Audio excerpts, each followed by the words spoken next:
नमस्कार, KP news के 10 बजे के कर्नाटका बुलेटिन में आपका स्वागत है। मैं हिना शेख आपके साथ। पहले एक नजर डालते हैं आज के मुख्य समाचारों पर।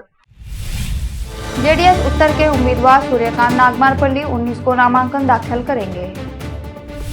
4% मुस्लिम कोटा खत्म करने के अपने फैसले को लागू नहीं करेंगे, कर्नाटक सरकार ने सुप्रीम कोर्ट से कहा।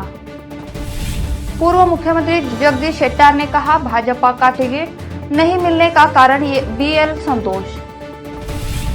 राहुल गांधी के बाद मल्लिकार्जुन खड़गे ने जातिगत जनगणना कराने के पीएम मोदी को दी चुनौती।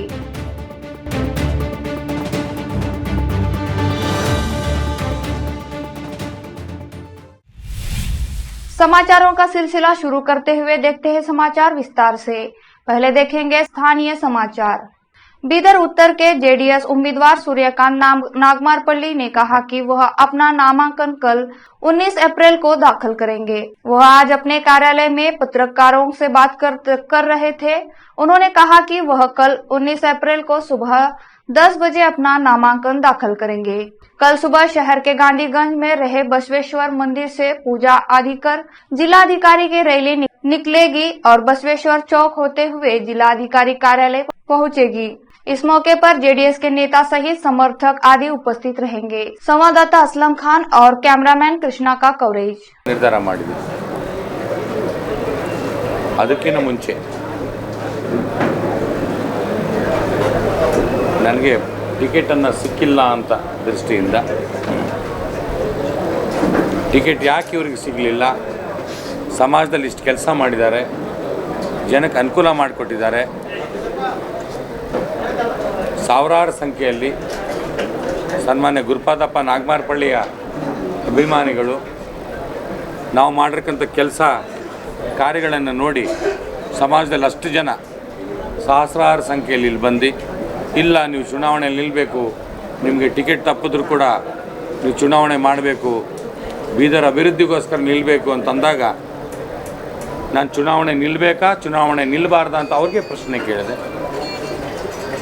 ಚುನಾವಣೆ ನಿಲ್ಲಬಾರ್ದಂದ್ರೆ ನಾನು ನಿಲ್ಲೋದಿಲ್ಲ, ಹೀಗೆ ನಾನು ಇರ್ತೀನಿ ಅಂತ ಹೇಳಿದ್ದೆ. ಜನ ಒತ್ತಡ ತಂದು, ಇಡೀ ಬೀದರ್ ಜಿಲ್ಲೆ ಜನ ಒತ್ತಡ ತಂದು, ಇಲ್ಲ ನೀವು ಚುನಾವಣೆ ನಿಲ್ಲಬೇಕು, ಸ್ಪರ್ಧೆ ಮಾಡಬೇಕಂದ್ರೆ ನಾನು ಮತ್ತೆ ಅವ್ರಿಗೆ ಒಂದು ಪ್ರಶ್ನೆ ಕೇಳಿದೆ, ಹೇಗೆ ಚುನಾವಣೆ ನಿಲ್ಲಬೇಕು? ಎಲ್ಲರೂ ಓಟ್ ಮೂಲಕ ಅವರವ್ರ ಬೂತ್ ಮೂಲಕ ಓಟ್ ಹಾಕಿದ್ರು. ಓಟ್ ಮೂಲಕ 70% JDSಗೆ ನಿಲ್ಲಬೇಕು, 30% ಇಂಡಿಪೆಂಡೆಂಟ್ ನಿಲ್ಲಬೇಕು ಅಂತಂದಾಗ ಮತ್ತೆ ನಾವು ಹಳ್ಳಿಗಳು ಕೂಡ ಚೀಟಿಗಳನ್ನು ಕೆಡಿಸಿದ್ವಿ. ಅವರುಗಳು ಕೂಡ ಇದೇ ಅಭಿಪ್ರಾಯ ವ್ಯಕ್ತಪಡಿಸಿದರು. ಸಮಾಜದ ಹಿರಿಯರು ಎಲ್ಲರ ಹತ್ರ ಮಾತನಾಡಿದ್ವಿ, ಸಮಾಜದ ಎಲ್ಲ ಒಕ್ಕೂಟದ ಹತ್ರ ಮಾತನಾಡಿದ್ವಿ, ಎಲ್ಲ ಹಿರಿಯರ ಹತ್ರ ಮಾತನಾಡಿದ್ವಿ. ಏನು ಮಾಡಬೇಕಂದಾಗ, ಇಲ್ಲ ನೀವು ಚುನಾವಣೆ ನಿಲ್ಲಬೇಕು, ಸ್ಪರ್ಧೆ ಮಾಡಿ ಸರಿ ಅಂತ ಅಂದಾಗ, ಈ ಥರ ನಿಮ್ಗೆ ಟಿಕೆಟ್ ತಪ್ಪಿದೆ, ಇಷ್ಟೆಲ್ಲ ಕೆಲಸ ಮಾಡಿದ್ರು ಕೂಡ, ಇಷ್ಟು ಅಭಿವೃದ್ಧಿ ಮಾಡಿದ್ರು ಕೂಡ ನಿಮಗೆ ಆಗಲಿಲ್ಲ, ನೀವು ನಿಲ್ಲಬೇಕು ಅಂದಾಗ ನಾವು ಮತ್ತೆ ಜಿಲ್ಲಾಧ್ಯಕ್ಷರು ರಮೇಶ್ ಪಾಟೀಲ್ ಅವ್ರ ಹೋಗಿ ಭೇಟಿ ಆದ್ವಿ. ಭೇಟಿಯಾಗಿ ಚುನಾವಣೆಗೆ ನಿಲ್ಲಬೇಕಾ, ನೀವು ಹೇಗೆ ಅಂದಾಗ, ಇಲ್ಲ ಬೇಟ ನೀನು ನನ್ನ ತಮ್ಮ ಥರ ಇದೆಯಾ, ನೀನು ಅಭಿವೃದ್ಧಿ ಮಾಡಿದ್ಯಾ, ಕೆಲಸ ಮಾಡಿದ್ಯಾ, ನನ್ನ ಬೀದರ್ಗೆ ಡೆವಲಪ್ಮೆಂಟ್ ಆಗ್ತದೆ, ನೀನೇನು ಅಧಿಕಾರದಲ್ಲಿದ್ದರೂ ಇಷ್ಟು ಕೆಲಸ ಮಾಡಿದ್ಯಾ ಅಂತ ಅಂದಾಗ ನಾನು ಕೇಳ್ತೀನಿ ವರಿಷ್ಠರಿಗೆ ಅಂತೇಳಿ ಅವ್ರು ಮಾತಾಡಿ ನಾವು ಹೋಗಿ, ನಾವು ನಮ್ಮ ಲಿಂಗಾಯತ ಸಮಾಜದ ರಾಷ್ಟ್ರೀಯ ಅಧ್ಯಕ್ಷರಾದ ಬಸವರಾಜ ದನ್ನೂರ್ಜಿಯವರು, ನಮ್ಮ ಮಾದಿಗ ಸಮಾಜದ ಅಧ್ಯಕ್ಷರು ಫರ್ನಾಂಡಿಸ್ಜಿಯವರು, ಹಿಪ್ಪಳಗಾಂವರು, ಬೌದ್ದೇಜಿಯವರು, ಬಸವರಾಜ್ಜಿಯವರು, ಮತ್ತು ನಮ್ಮ ರಮೇಶ್ ಪಾಟೀಲ್ಜಿಯವರು, ಬಸವರಾಜ್ಜಿಯವರು, ಸುಮಾರೆಲ್ಲ ಹಿರಿಯರೆಲ್ಲ ಹೋಗಿ ಭೇಟಿಯಾದಾಗ ಬಂಡೆಪ್ಪ ಕಾಶಂಪುರಜಿಯವರು ಕೂಡ ನಮ್ಮ ಜೊತೆಗಿದ್ದರು. ಭೇಟಿಯಾದಾಗ, ಇಲ್ಲ ನಿಮ್ಮ ತಂದೆಯವರು ಗುರುಪಾದಪ್ಪ ನಾಗಮಾರಪಳ್ಳಿಯವರು ಅವರ ರಾಜಕೀಯ ಜೀವನ ಅನ್ನೋದು ಇದೇ ಪಕ್ಷದಿಂದನೇ ಮಾಡಿದ್ದು, ನೀವು ಮತ್ತೆ ಇದೇ ಪಕ್ಷಕ್ಕೆ ವಾಪಸ್ ಬನ್ನಿ, ಈ ಪಕ್ಷದಿಂದ ನೀವು ಅಭ್ಯರ್ಥಿನಾಗಿ ನೀವು ಒಳ್ಳೆ ಕೆಲಸ ಮಾಡಿದ್ದೀರಿ, ಒಳ್ಳೆ ಹೆಸರಿದೆ, ನಿಮ್ಮ ತಂದೆಯವ್ರದ್ದು ಒಳ್ಳೆ ಹೆಸರಿದೆ, ನಮ್ಮ ಜೊತೆಗೆ ಹಲವು ಶತಕಗಳವರು ನಮ್ಮ ಜೊತೆಗೆ ಇದ್ದರು, ನೀವು ಇದೇ ಪಕ್ಷದಿಂದ ಬನ್ನಿ, ನಿಮ್ಗೆ ಒಳ್ಳೆಯದಾಗ್ತದೆ ಅಂತ ಅವ್ರು ಹೇಳಿದಾಗ ನಾವು ಕೆಲವು ಬೇಡಿಕೆಗಳನ್ನು ಇಕ್ಕಿದ್ವಿ, ಮನವಿಯನ್ನು ಮಾಡ್ಕೊಂಡಿದ್ವಿ. ಬ್ರಿಡ್ಜ್ ಕಮ್ ಬ್ಯಾರೇಜ್ ಮತ್ತು ಲಿಫ್ಟ್ ಇರಿಗೇಷನ್ ಅನ್ನೋದು ಮಾಡಿಕೊಡ್ಬೇಕು. ನಮ್ಮ ಮಾಂಜರಾನ ಗೋದಾವರಿ ನೀರು ಬರ್ತಾಯಿದೆ, 22 TMC ನೀರು ತೆಲಂಗಾಣಕ್ಕೆ ಹೋಗ್ತಾಯಿದೆ.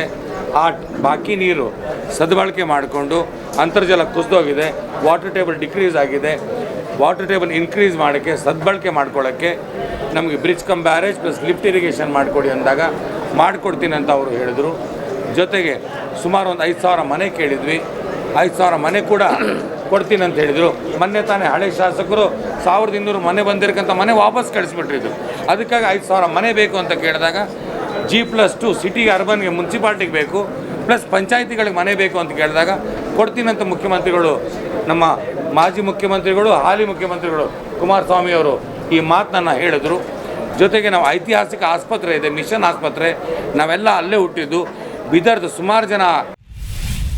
बसव कल्याण विधानसभा क्षेत्र के बीजेपी आकांक्षी गुंडू रेड्डी ने भाजपा द्वारा टिकट नहीं दिए जाने पर भाजपा से नाराज होकर कांग्रेस में शामिल हुए हैं। अब वो कांग्रेस उम्मीदवार विजय सिंह का साथ देंगे। इस अवसर पर जवर्गी के विधायक अजय सिंह आदि मौजूद थे। समीर शेख की रिपोर्ट। ಅಲ್ಲಿ ನಡ್ಕೊಂಡಿದ್ದಂಥ ಮನೆಗಳೇನವಲ್ಲ, ಇಷ್ಟು ನಾವಲ್ಲಿ ಉಳಿದು ನಮ್ಗೆ ಏನೇನು ಜವಾಬ್ದಾರಿ ಕೊಟ್ಟರು ಆಗಲಿಲ್ಲ, ರಾತ್ರಿ ಇಲ್ಲ ಮನೆ ದುಡ್ಡು ಖರ್ಚು ಮಾಡಿಕೊಂಡು ಪಕ್ಷ ಗಂಡಗಳ ಪಕ್ಷ ಸಂಘಟನೆಗೆ ಏನೇನು ನಾವು ಕೆಲಸ ಮಾಡಿದ್ವಿ, ಅವರು ನಮ್ಗೆ ಯಾವ ರೀತಿ ನಡ್ಕೊಂಡ್ರು ಅನ್ನೋದು ಒಂದು ನೋವಿನಿಂದ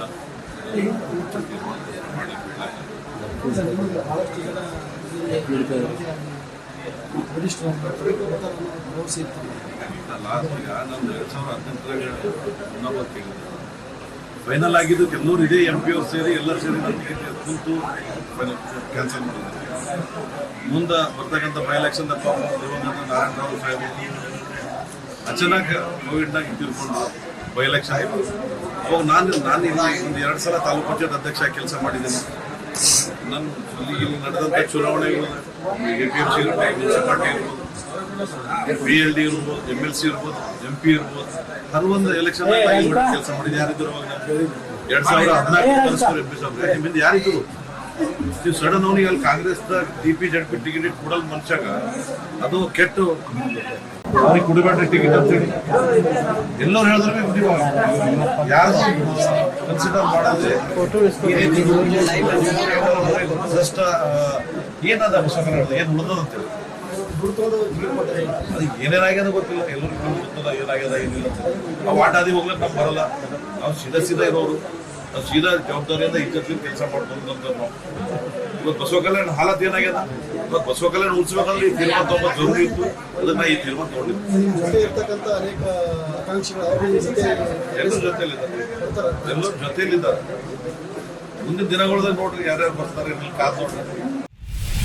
भाजपा प्रत्याशी डॉक्टर सिद्धू पाटिल ने सांकेतिक रूप से नामांकन पत्र जमा किया। पहले उन्होंने वीरभद्रेश्वर मंदिर में पूजा अर्चना की, फिर रिटर्निंग ऑफिसर मोतीलाल नंबानी को अपना नामांकन पत्र सौंपा। इस मौके पर उनकी पत्नी अर्चना पाटिल, पूर्व विधायक सुभाष कल्लूर, बसवराज आर्य और पद्माकर पाटिल ने समर्थन दिया।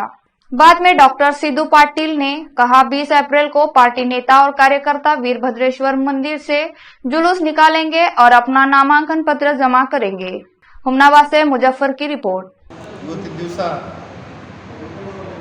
ಮಾಧ್ಯಮದ ಪತ್ರಿಕಾಗೋಷ್ಠಿ ಕರೆದಿದ್ದು ನಮ್ಮ ಒಂದು ಯೂಟ್ಯೂಬ್ ಚಾನಲ್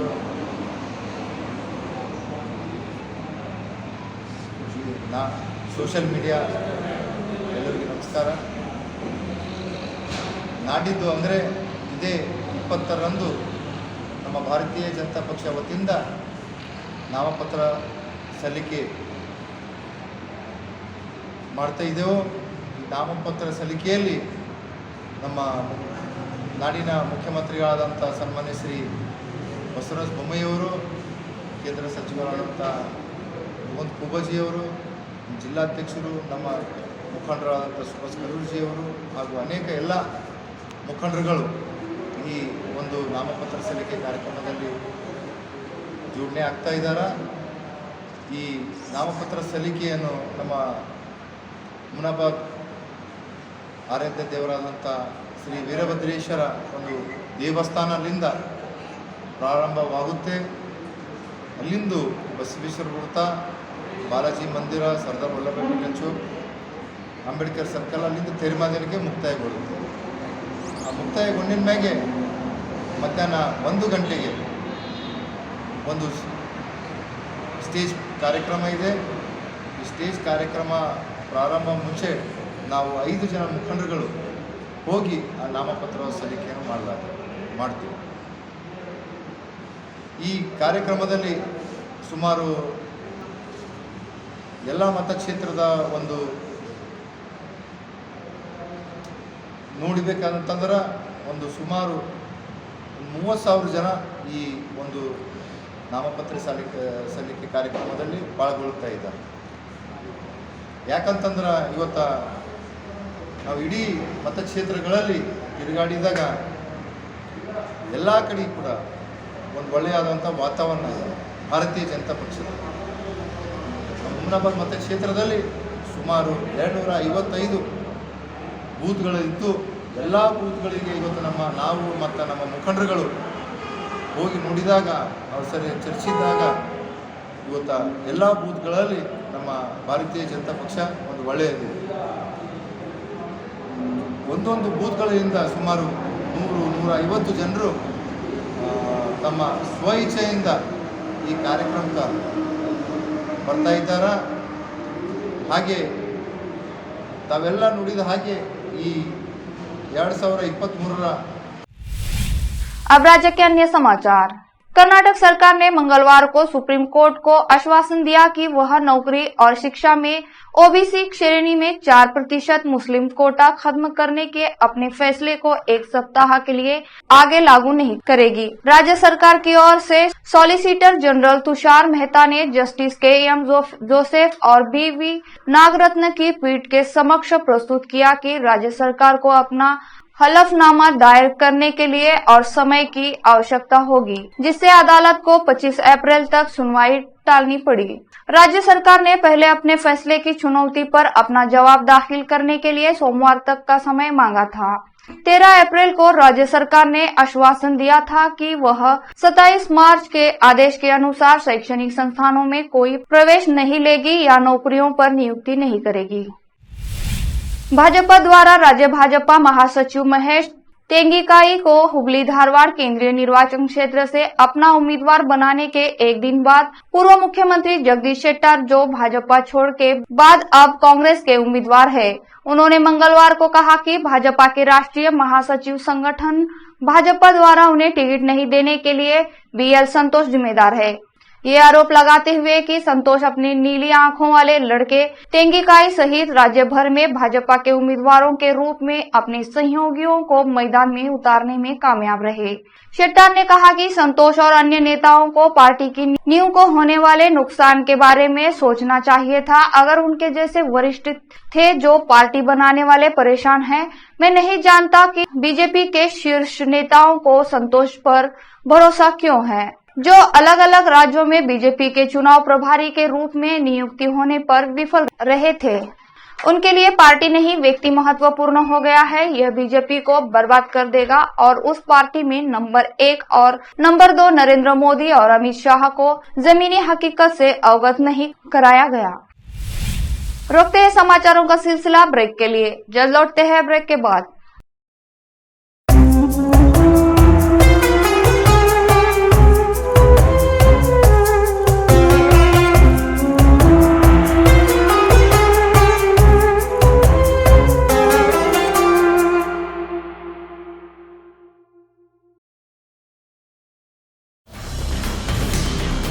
हिंदुस्तान के हर कोने में हम हैं मौजूद।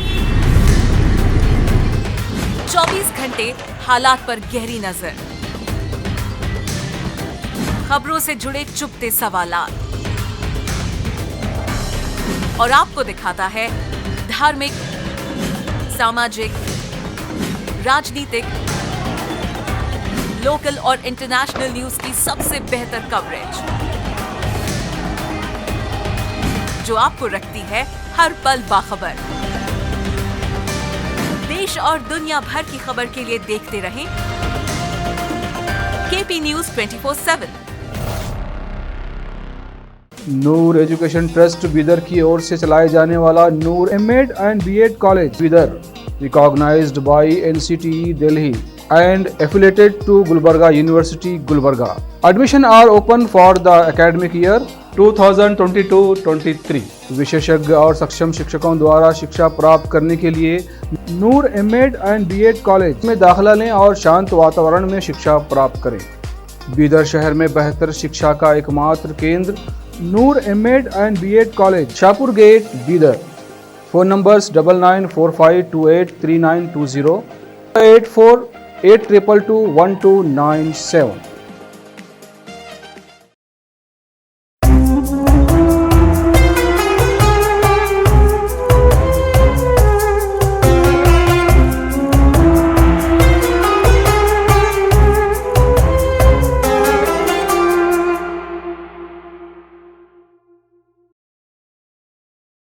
ब्रेक के बाद आपका स्वागत है। आइए देखते हैं समाचार।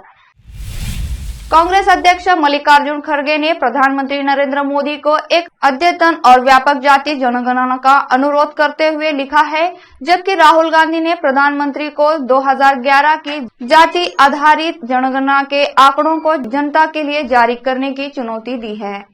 खड़गे ने कहा कि यूपीए सरकार ने 2011-2012 के दौरान एक सामाजिक, आर्थिक और जाति गणना AICC आयोजित की थी, लेकिन 2014 में भाजपा के सत्ता में आने के बाद कांग्रेस और अन्य सांसदों की मांग के बावजूद डेटा जारी नहीं किया गया था। खड़गे ने विशेष रूप से ओबीसी के लिए सामाजिक न्याय और अधिकारिता कार्यक्रमों के लिए एक विश्वसनीय डेटाबेस के महत्व पर प्रकाश डाला और इस बात पर जोर दिया कि एक व्यापक जाति जनगणना करना केंद्र सरकार की जिम्मेदारी है।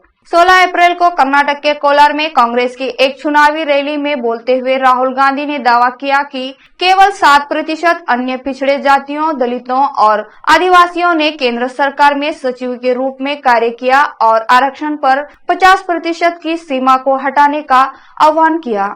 गांधी ने मांग की कि प्रधानमंत्री देश में ओबीसी, दलितों और आदिवासियों की संख्या प्रकट करने के लिए 2011 की जाति आधारित जनगणना के आंकड़ों को सार्वजनिक करे। उन्होंने आरक्षण की सीमा को हटाने की भी मांग की। भाजपा बेलगावी शहर के अध्यक्ष और विधायक अनिल बेनाके ने कहा कि अन्याय का शिकार होने के बावजूद वह भाजपा के साथ बने रहेंगे और बेलगाम उत्तर निर्वाचन क्षेत्र से डॉक्टर रवि पाटिल की जीत सुनिश्चित करने के लिए काम करेंगे।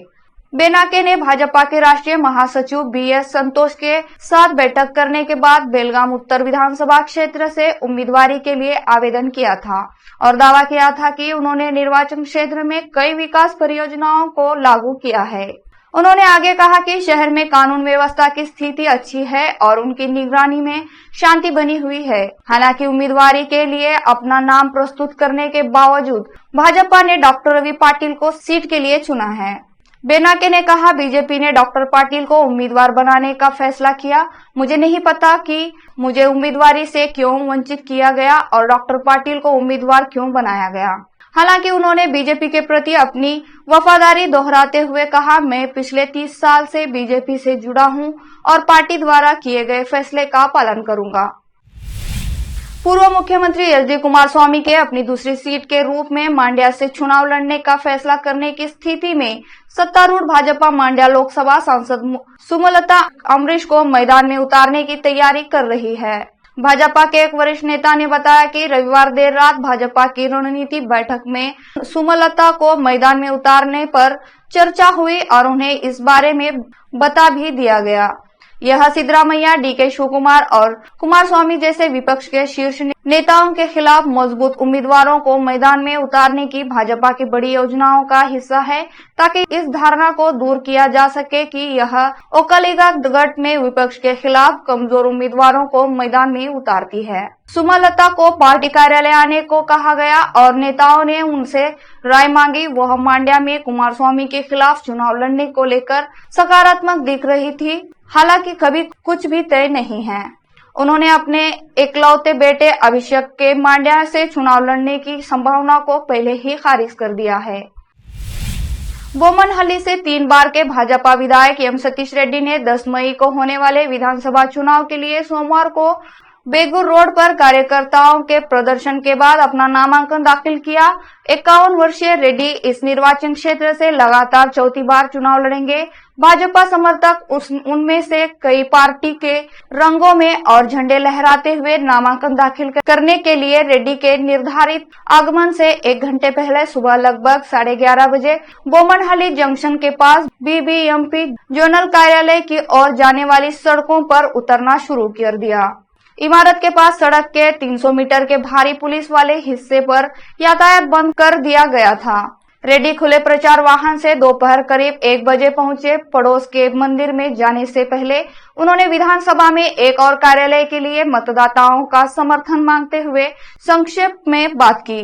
जैसे ही रेड्डी ने नामांकन भरा, ढोल वादकों और पार्टी के लोगों ने तपती दोपहर में गति बनाए रखी। संक्षिप्त रोड शो, कैमरा, ड्रोन और व्यापक भीड़ नियंत्रण उपायों के साथ पूरा एक उच्च दाव अभियान होने का वादा करने से पहले एक प्रारंभिक कार्य के रूप में 2 गुना हो गया। कांग्रेस पार्टी ने उमापति श्रीनिवास गौड़ा को इस निर्वाचन क्षेत्र से मैदान में उतारा। कर्नाटक में अमूल और नंदिनी के बीच विवाद के बीच कांग्रेस नेता राहुल गांधी ने 16 अप्रैल रविवार को एक नंदिनी स्टोर पर जाकर और आइसक्रीम खरीद कर एक राजनीतिक बयान दिया और इससे कर्नाटक का गौरव कहा। राहुल गांधी ने बेंगलुरु के एक स्टोर में आइसक्रीम खाई और उनके साथ कांग्रेस के प्रदेश अध्यक्ष डीके शिवकुमार और महासचिव केसी वेणुगोपाल भी थे।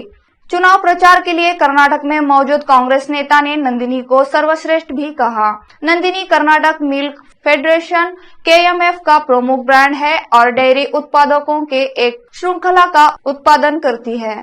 राहुल गांधी की तस्वीर और बयान सोशल मीडिया पर घूम रहे हैं और भारतीय जनता पार्टी बीजेपी के नेतृत्व वाले राज्य के नेताओं ने नंदिनी के लिए अपना समर्थन व्यक्त करते हुए कहा है कि यह गुजरात के अमूल द्वारा ले लिया जा सकता है। यह विवाद दिसंबर 2022 में शुरू हुआ, जबकि केंद्रीय गृह मंत्री अमित शाह ने मंड्या में एक डेयरी का उद्घाटन करते हुए कर्नाटक में घोषणा की कि अमूल डेयरी और KMF मिलकर काम करेंगे, जबकि अमूल के उत्पादक राज्य में पहले से ही बिक रहे हैं। इस टिप्पणी ने इस बात पर चिंता जताई कि इस कदम का नंदिनी पर क्या प्रभाव पड़ेगा। फिर से एक नजर डालते हैं मुख्य समाचारों पर। जेडीएस उत्तर के उम्मीदवार सूर्यकांत नागमारपल्ली 19 को नामांकन दाखिल करेंगे। 4% मुस्लिम कोटा खत्म करने के अपने फैसले को लागू नहीं करेंगे, कर्नाटक सरकार ने सुप्रीम कोर्ट से कहा। पूर्व मुख्यमंत्री जगदीश शेट्टार ने कहा, भाजपा का टिकट नहीं मिलने का कारण BL संतोष। राहुल गांधी के बाद मल्लिकार्जुन खड़गे ने जातिगत जनगणना कराने के PM मोदी को दी चुनौती।